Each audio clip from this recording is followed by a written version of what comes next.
सत्य नाम एक ओंकार परमात्मा एक है, सत्य नाम वो सच्चा नाम है, वही सबका शाश्वत गुरु है। उस अनादि पुरुष दयाल की दया, वो अनादि पुरुष आप सबकी सहायता करें। आप सब लोग देश विदेश जहाँ कहीं भी स्वस्थ रहे, सुखी रहे, पूरे विश्व में शांति रहे, सद्भाव रहे, शक्ति उन्नति है। सत्य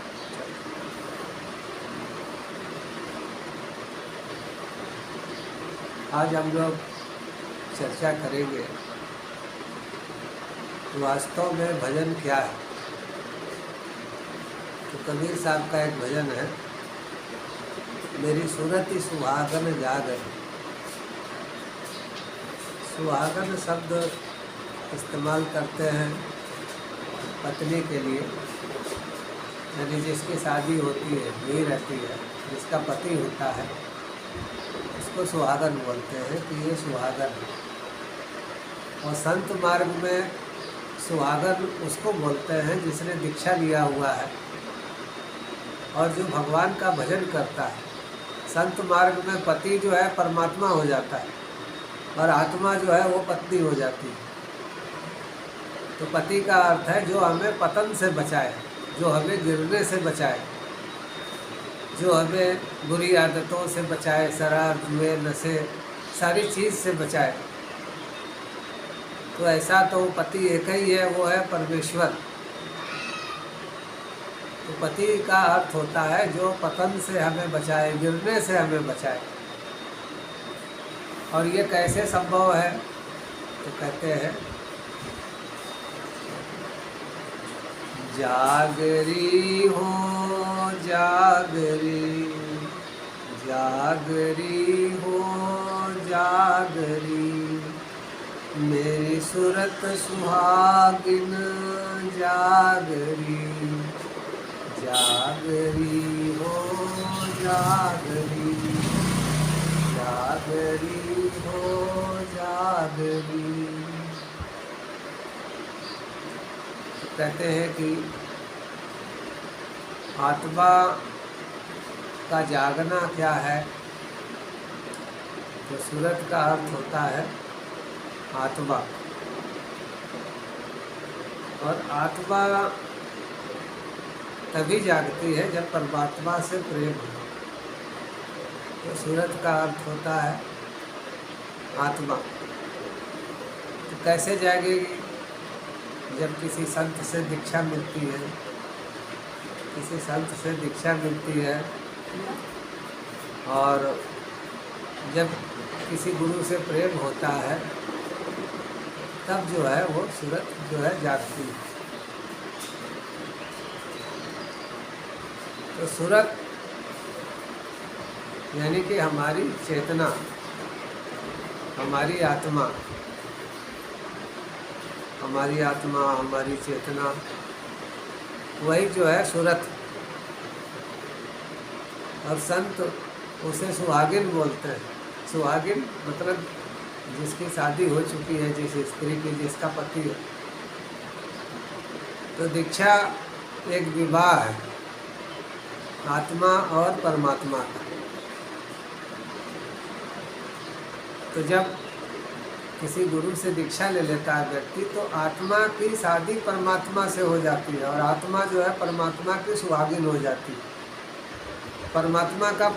परमात्मा ही फिर आत्मा का पति हो जाता है। पति जो सारे पतन से बचाए, जो हमें गिरने से बचाए, जो हमें पतित होने से बचाए। तो इसीलिए परमात्मा को पतित पावन कहा गया है कि वो गिरने से बचाने वाला है। तो जो पतन से बचाए वही पति। नशे से, जुए से, बुरी आदतों से, बुरे विचार से, बुरे भाव से, इन सब से जो बचा सकता है वो एकमात्र परमात्मा है।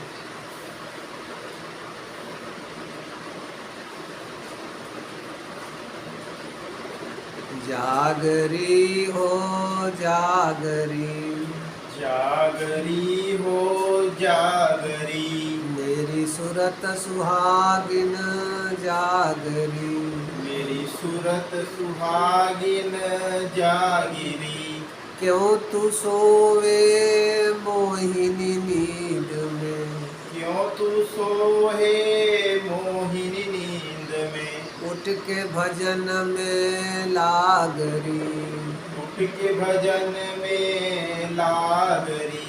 जागरी हो जागरी, जागरी हो जागरी। मेरी सूरत सुहागिन जागरी। मेरी सूरत सुहागिन जागरी। तो मोह निशा में, मोह में हर आदमी सो रहा है। मानस का भी देखिए सार जो है, एक दोहे में अगर देखें तो मोह निशा सब सोमनिहारा, देखिए सपन अनेक प्रकारा। मोह रूपी रात्रि में सब लोग सो रहे हैं, और दिन में भी जागते हुए भी स्वप्न देखता आदमी, ये कर लूँ वो कर लूँ, सोते सोते भी स्वप्न देखता है। माया की यही खूबी है कि जब तक आप आँख खोले हुए हैं तब तक भी फंसाए रहती है किसी न किसी काम में, किसी न किसी लाझे में, किसी न किसी प्रपंच में, चाहे वो अच्छा हो या बुरा हो। और जब आप सोते हैं तब भी वो माया में फंसाए रहती है। इसीलिए संत तुलसीदास जी कहते हैं कि मोह रूपी रात्रि में, मोह से आदमी इतना ग्रस्त है कि जागते हुए भी मोह से ग्रस्त है, सोते हुए भी मोह से ग्रस्त है। जागते हुए भी सपना देखता है, सोते हुए भी सपना देखता है। शरीर छोड़ देता है, क्योंकि शरीर छोड़ने के बाद तो खाली आप सपना ही देख सकते हैं, कर नहीं सकते कुछ। तो शरीर छोड़ने के बाद किसी पेड़ पर बैठा है, पीपल के, बरगद के, यहाँ वहाँ, किसी मंदिर के पास, कहीं इधर उधर, सही सुनसान जंगल में, और फिर कल्पना करता है कि अब मुझे शरीर मिलेगा तो मैं ये करूँगा, मुझे शरीर मिलेगा तो मैं वो करूँगा।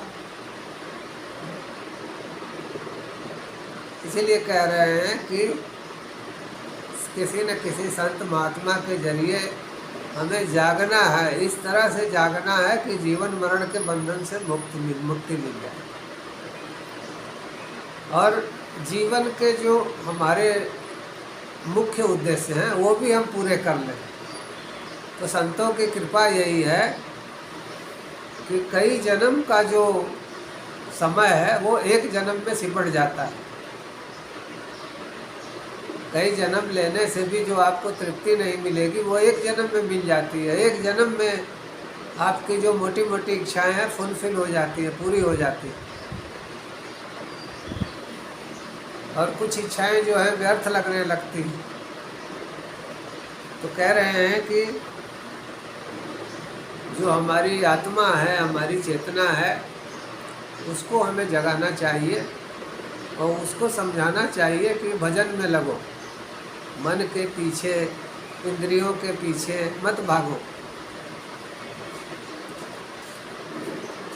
मन और इंद्रियां, इच्छाएं यही तो हैं जो उसको नरक में ले जाते हैं, स्वर्ग में ले जाते हैं, तमाम तरह के दुख कष्ट देते हैं। आत्मा,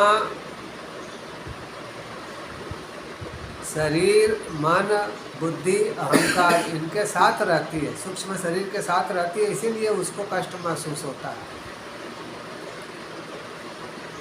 इनका साथ छोड़ दें तो कष्टों से भी निवारण हो जाता है। जैसे बुरी संगति में व्यक्ति फंसा है तो कई बार साथ रहने से भी गिरफ्तार हो जाता है, पुलिस पकड़ ले जाती है, कुछ नहीं किया रहता। ऐसे ही बेचारी आत्मा कुछ नहीं की होती है, लेकिन है क्या कि इंद्रियां, मन, बुद्धि, अहंकार ये सब उसको फंसाए रखते हैं।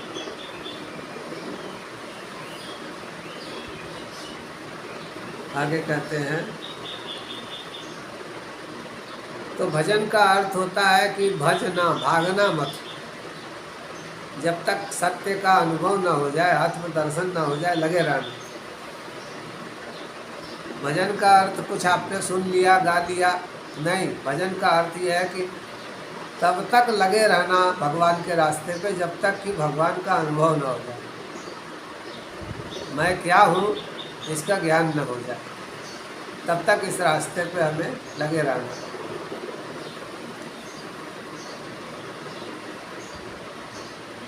अनाद शब्द सुनो चित देखे, अनाद शब्द सुनो चित देखे, उठत मधुर धुन रागरी, उठत उठत मधुर धुन रागरी, जागरी हाँ जागरी, जागरी हाँ जागरी, मेरी सूरत सुहागिन जागरी। मेरी सूरत सुहागिन जागरी। कहते हैं कि गुरु की कृपा से दीक्षा लेने के बाद भीतर ही हमें नाद सुनाई देते हैं। ये आवाज़ें परमात्मा के धाम से आती, तो किस आवाज़ को सुनना है, किसको नहीं सुनना है, ये सब जो है दीक्षा के समय गुरु से हमें ज्ञात होता है। तो कहते हैं कि उन आवाज़ों को सुनो जो हमारे धाम से आती है, और उन आवाज़ों को सुन करके हम आत्मदर्शन कर सकते हैं, परमात्मा का दर्शन कर सकते हैं, जिसके लिए हम जन्म जन्म से बेचैन हैं, जन्म जन्म से व्याकुल हैं। कह रहे हैं कि इसी सिर के अंदर कई तरह के नाद हैं, कई तरह की मधुर धुन है, लेकिन ये गुरु की कृपा से ही उसे जो है सुना जा सकता है।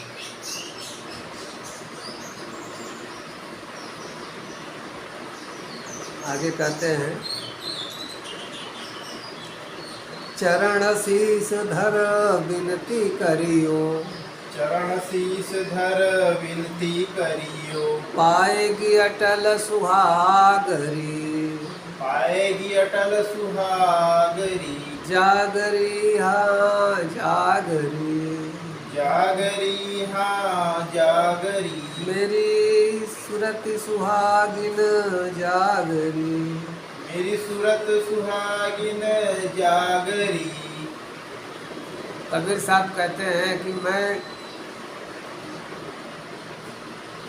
सबसे विनती करता हूँ, कहते हैं जो संत महात्माओं के चरण हैं उसमें शीश धर करके, कि परमात्मा ही शाश्वत पति है। संसार में जो पति होते हैं तो वो तो एक न एक दिन मर जाते हैं, हर एक की तो आयु है ना, 50 साल, 60 साल, 70 साल, 80 साल, 100 साल, किसी की कम ज़्यादा भी होती है। लेकिन परमात्मा का तो कोई, वो तो अजर अमर है, उसकी कोई आयु नहीं, अनंत है। तो कह रहे हैं कि परमात्मा एक ऐसा अटल सुहाग है जिसकी मृत्यु नहीं है, जो शाश्वत है, अमर है, अजर है।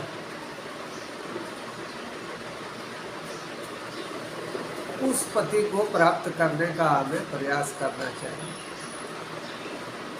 और परमात्मा ही हमें हर तरह के पतन से बचा सकता है। जब तक परमात्मा से प्रेम नहीं होगा तब तक संसार में आप पतन से बच नहीं सकते हो।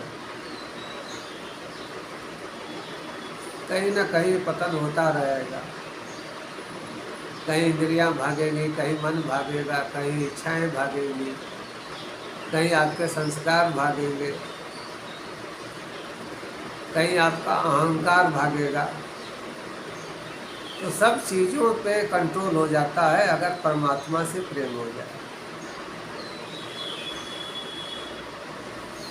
आज इतना ही। अनामिपुरुष दयाल की दया, अनामिपुरुष सदा सहाय,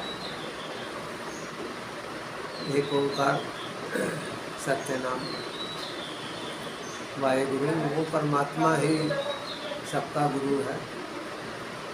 इस अनामिपुरुष की दया आप सबके हो, देश विदेश में जहाँ कहीं भी आप इस धरती पर, आप सब लोग स्वस्थ रहें, सुखी रहें, आप सबकी उन्नति हो, पूरे विश्व में शांति हो, हर जगह सद्भाव हो, सबकी उन्नति हो, सबका विकास। सत्य सत्य।